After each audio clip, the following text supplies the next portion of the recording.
ሰላም ጤና ይስጥልን ውድ ወላጆች ልጆች እንዴት ናችሁ? እኔ መምህርት ዓለምፀሐይ ከበደ ከዌልካም የህፃናት ማቆያ ነው።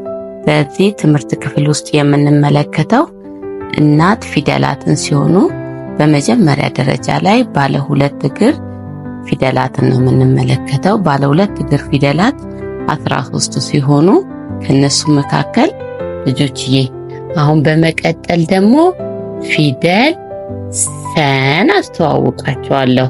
ፊደል ሰ ከፊደል በ በጣም የምትለይበት አንድ ነገር አላት። ማን ነው የሚነግረኝ? አያችኋት? ፊደል ሰን እቺ ማናት? ፊደል ሰ ናት። ጎበዞች አወቃችኋት? የሚለዩበትን ምን አላት? ከጭንቅላቷ ላይ ቁንጮ አላት። ምን አላት? ቅጥያ አላት። እቺ ማናት? ፊደል ሰ ትባላለች። ልጆችዬ በክፍል 1 ላይ ስለ በ የተሰራ ቪዲዮ ስላለ እሱን ወደ ኋላ ሄዳችሁ ብትመለከቱት በጣም ጥሩ ነው። ምክንያቱም ትምህርቱ ተከታታይነት ስላለው ስለ በ ያለውን ነገር እዛ ላይ ተመልከቱ። እሺ ፊደል ሰ ስንት እግር አላት? 2 እግር። በጣም ጎበዞች የኔ ልጆች። እስቲ ደግሞ አሁን ላይ በፊደል ሰ የሚጀምር ቃል ማን ነው የሚነግረኝ? ጎበዞች ሰጎን። ሰጎን ታውቃላችሁ? በጣም ጎበዞች። እቺ ማናት? ሰጎን ትባላለች። ሰጎን እንቁላሏ በጣም ትልቅዬ ነው። እንቁላሏ ምንድን ነው? በጣም ትልቅ።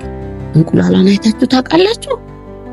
ጎበዞች አያችሁ? ይሄ የሰጎን እንቁላል ነው። እሺ ልጆችዬ፣ ከዛ ደግሞ በተ የሚጀምር ሰዓት። ሰዓት ማን ነው የሚነግረኝ? ለምንድን ነው የሚጠቅመው? ጎበዞች ጊዜን ለማወቅ ሰዓት ይጠቅመናል። ለምሳሌ በጠዋት ተነስተን ወደ ትምህርት ቤት ለመሄድ ቶሎ ብለን ምንድነው የምናየው? ሰዓት ነው አይደለ?